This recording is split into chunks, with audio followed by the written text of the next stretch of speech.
are you? Hello, hello, hello, hello, hello. For those of you who have been following this story today, you would see that today is our final Hello Monday. What does that even mean? Why do we care?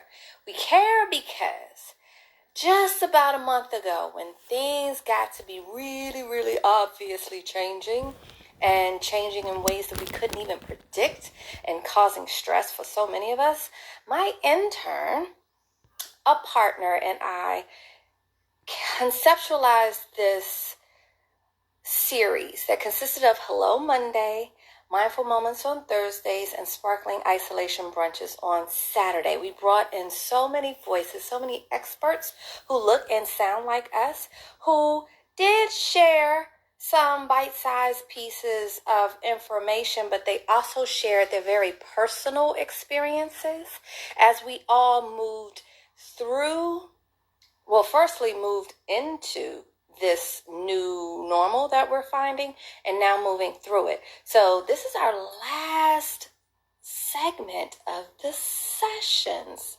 Oh, the series is finishing. April is almost over. And guess what, guys? We're surviving. We're surviving. This was originally designed to be happy hour-ish. I think this is the first time I've had something to sip on this Monday. So what I am doing today, I'm going to sip. I'm going to listen to our next expert, who is a voice hailing from the Northeast region of this wonderful United States. She knows how to present. What does that mean? That means a few different things. I'll let her fill in. But as life would have it, I found her in a digital space. Thank goodness for social groups online. And we're seeing how healthy and helpful those sorts of opportunities are, especially in this pandemic. How many of us have been doing Zoom calls and such? Well, here we have Miss Stacy. Hey, girl. Hey. We met in a virtual space. We didn't physically meet until, twinsies? Look at that. For real. We got the growl happening together, unplanned. But that's what happens when you run into like minds, like spirits, and move beyond meeting in a digital space, get to know each other a little better in real life. So welcome, Stacy, to Hello Thank Monday. you. What do you do in real life? So what do I do in real life? I am a workshop facilitator. I'm in the middle of redoing my fill-in, but go ahead. By title, I am a workshop facilitator, a webinar host. So I do a lot of work with people who are trying to figure out their next step in employment. And I've been doing that for longer than I'd like to say, but I've been doing that for quite some time. But more than anything, I think my biggest thing is branding. And I've really been working with people on their personal brands and using that for them to be successful.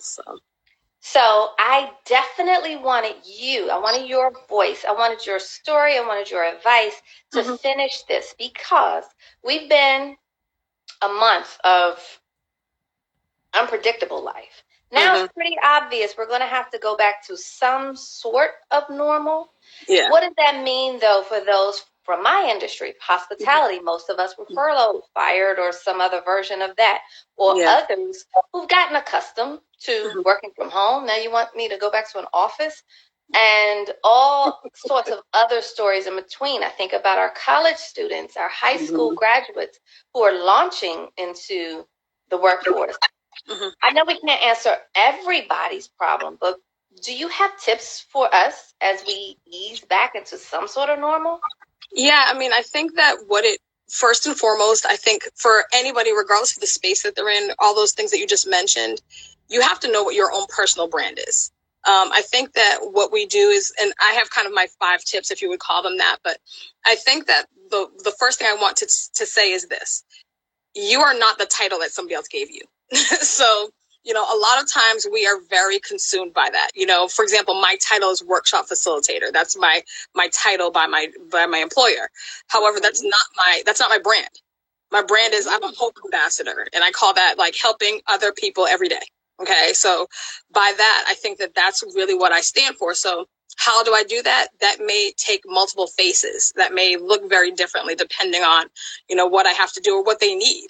But I think that it's so important to make sure that you're not consumed or you don't feel, put in a box by the title that somebody else gave you. Because at the end of the day, you get these really weird, funky titles and they don't mean a whole lot. I mean, I think you can probably speak to this. You were probably given a title and then did a million other things on top of it. Right. So I think it's super important for us to not get so caught up and not so consumed by that title that somebody else designed for you, knowing that your brand is so much bigger than that. So that's the first tip I would think that people would take away. So if you're graduating from college and you're trying to figure out what in the heck am I going to do, which is a really big reality right now. Right. I think this is probably the weirdest space any graduating class has ever entered, where they're trying to figure out, okay, for the graduating class that's going from high school to college, should I go?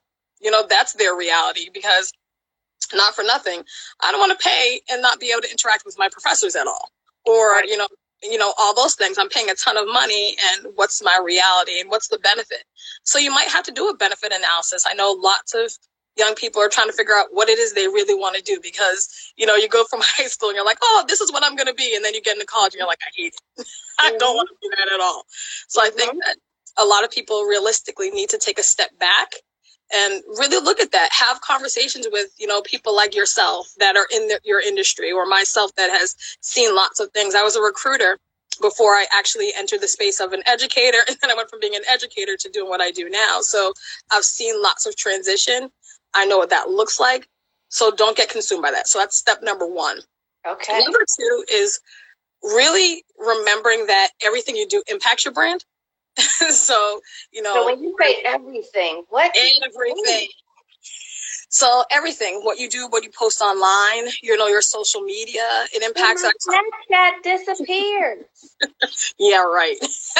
Anything that's done online is, I love that saying that whatever happens in Vegas stays in Vegas. That is so not true, because you know what? As soon as there's a copy and a paste, it could be everywhere. So let's be real about that. I actually do a webinar called Digital Dirt to talk exactly about that, because we all leave trails online, and it's important to make sure we pay attention to our footprint. Now, that doesn't mean that we don't have different parts of our personality. You'll see Stacey on vacation that dresses differently than Stacey potentially that's, in the office, which is different than Stacey who's taking out the trash, But at the end of the day, I have to make sure that whatever I do, no matter the space I'm in, I'm okay with that coming out. So if somebody were to snap a picture and put it online, am I good with that? Because it does affect your brand. And so that's something that people, I don't think, take seriously enough. But in the stage where employers really go online and really investigate you before you start, it's a space that we have to think about. I'm not trying to tell people to be paranoid or live their life, but it's just real. And that's what I'm going to be. Give a little more air to that. Do employers actually hunt people online? I did. As a recruiter, that was part of my job. I literally would go online and I would look to see, what people would ask me, Stacey, when you're doing that, are you using those paid sites? No.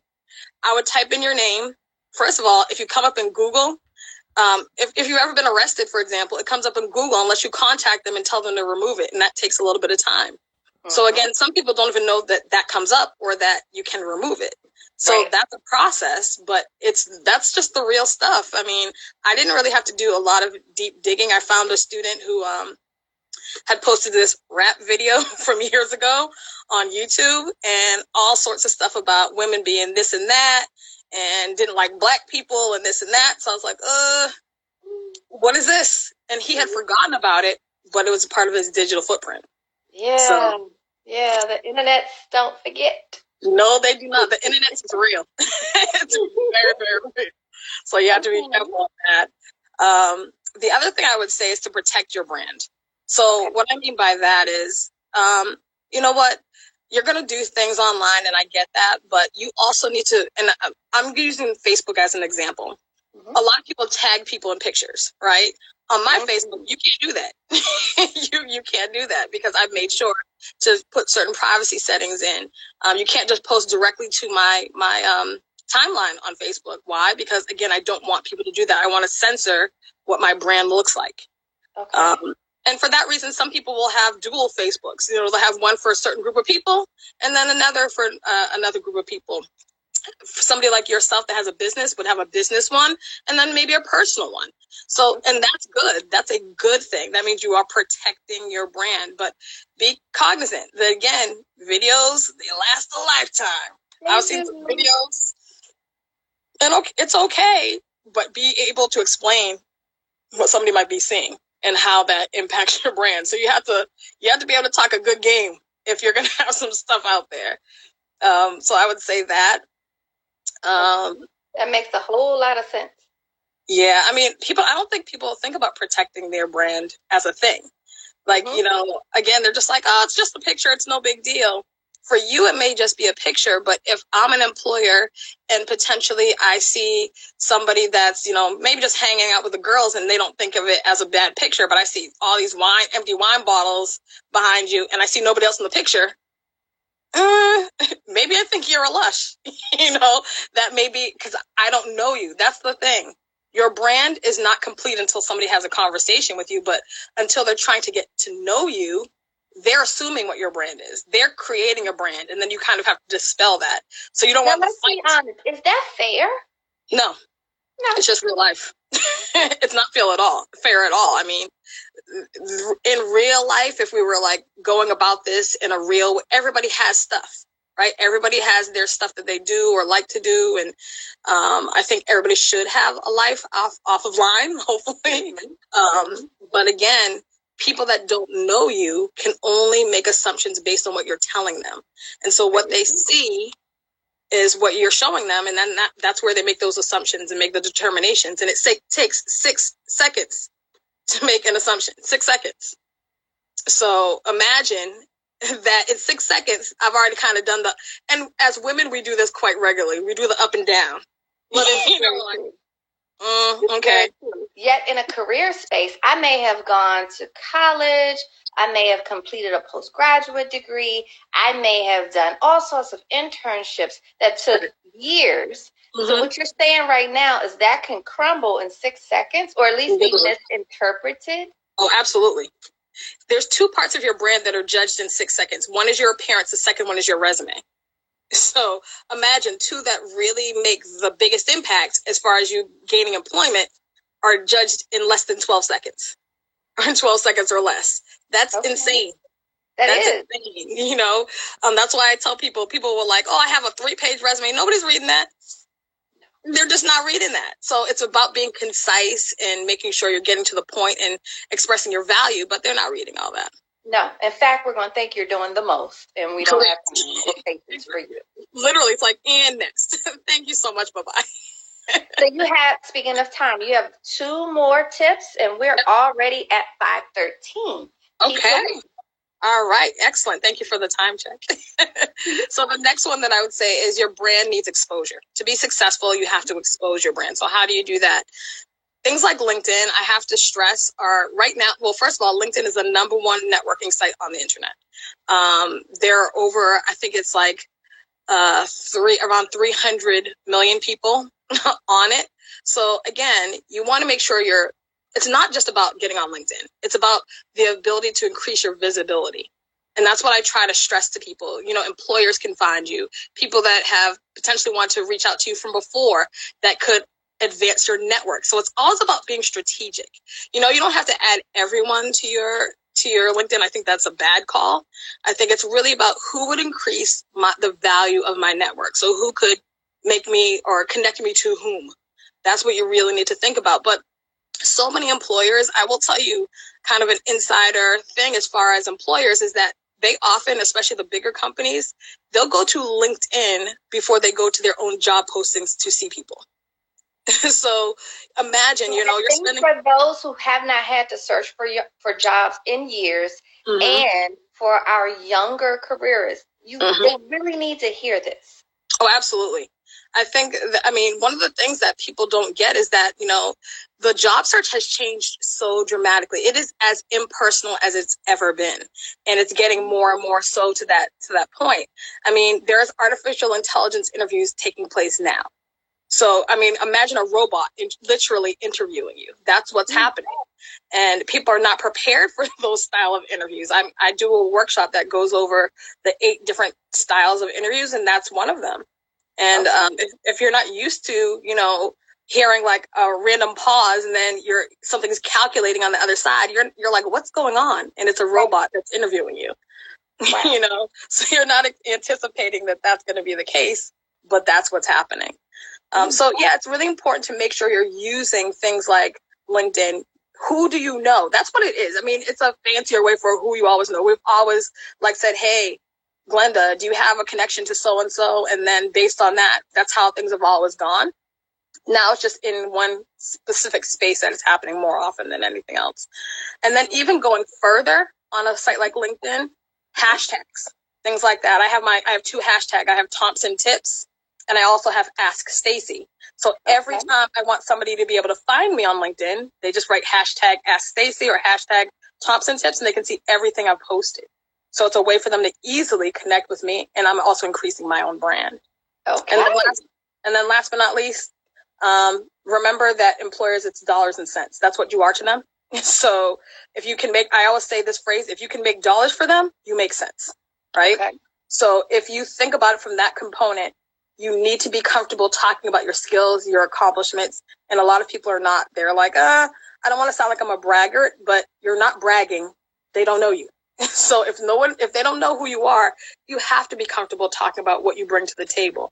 It's quite that simple. So right now, speak to the artsy fartsy folks like me who shy away from, like you said, from bragging, or we don't speak in numbers. We don't speak in data. What advice would you offer for those folks who need to ease back into this work environment? Absolutely. Have a portfolio, and it needs to be online. So I need to see what you've done. I need to hear testimonials. Those speak, like if somebody is on your website, even if they're using LinkedIn, for example, and they say to me, I look down and I see, I loved working with Glenda. Glenda was so easy to work with. She gave me great tips, blah, blah, blah, blah. So that's an online basically reference, but it's a testimonial. Those are fantastic. But if you have like a link that I can click on and I can see some of the things you've done, that speaks more for you than anything else really could. That's the benefit of LinkedIn is you can have those documents. You can have media on the site. So for example, if this was being recorded, this could go on that. Any of the speeches that I've done, I could have those on there, for example. You can also write articles. I'm an artsy fartsy person too. I write plays. Those I have pictures of some of my stage plays on my LinkedIn. So the reason why I like LinkedIn is you're not hammered into having one part of who you are. I have the fact that I do webinars for employment, but I also have the fact that I write plays, and that's all in the same thing. So right. Exactly. Ladies and gentlemen, I told you this voice right here, she knows brands. And that little secret she just let slip 2 minutes ago, yeah, she knows how to work a stage in many different realms. So thank you, Stacy. Just really quick, recap those 5 tips, please. Absolutely. So the tip number 1, recognize that your brand is not a title that somebody else gave you. 2, make sure you remember that everything you do impacts your brand. Okay. Number 3, protect your brand. Make sure that you are controlling what's out there about who you are. Number 4, remember that brands require exposure. So to make sure that it gets out there, get it out there, get the word out there. Who are you? What are you about? And then step number 5 is be comfortable talking about yourself. Be comfortable in your own skin. Make sure your brand has a platform. I love it. So for those who need a little more time with Stacy, do they just hashtag, or is there some other way they can find you? They can, but they can also go on to LinkedIn. If they're on LinkedIn, they can go to LinkedIn, which is my LinkedIn is, and hopefully it should be after today. But if you're on LinkedIn, it's Stacy Thompson, CPRW, which stands for Certified Professional Resume Writer. I just had to add that because there are too many Stacys. Again, this is about branding and people being able to find you quickly. So it's Stacey Thompson. It's regular spelling of Thompson. And then if you want to email me, it's thestaceythompson@gmail. So. Okay. Sounds fantastic. Thank you so much. This is a beautiful finish to our series. I appreciate you so much. Thank you. Taking the time, giving the time, and sharing knowledge in just this brief setting. So cheers. I don't have a cheers. What cheers? That's fine. It's after 5. Go get something delicious. Everything good in Boston? It is good. You know, it's we're in the hot spot right now, so really trying to stay in as much as possible. We've had lots of the spike is kind of happening. It's kind of sustaining, so we haven't had a really downward turn yet. So we're hoping for that soon. Okay, and for specific for my industry, and I'm sure applies to others, when that downturn hits, employers are going to be seeking people. So this branding is something that we should be doing right now. We should be developing our LinkedIn profiles right now. We should be getting those headshots done. Absolutely. Or, a really good selfie. Exactly. I'm a selfie person, but I will say if you're in the California area, we can definitely connect you. And I'm sure Glenda knows some great photographers. There are photographers everywhere. It does sometimes pay to, have that really good headshot of yourself that you feel confident. So just right now, since everybody's self-contained. I'm a selfie. This is me. Exactly. And then do a nice filter on it. Exactly. But thank you, love. Thank you. Ladies and gentlemen, this is how you live. You connect with great people who are doing good work and move forward. We're surviving. Thank you, Stacey. Thank you so much for this experience. Thank you, everyone who joined. Have a great evening. Bye.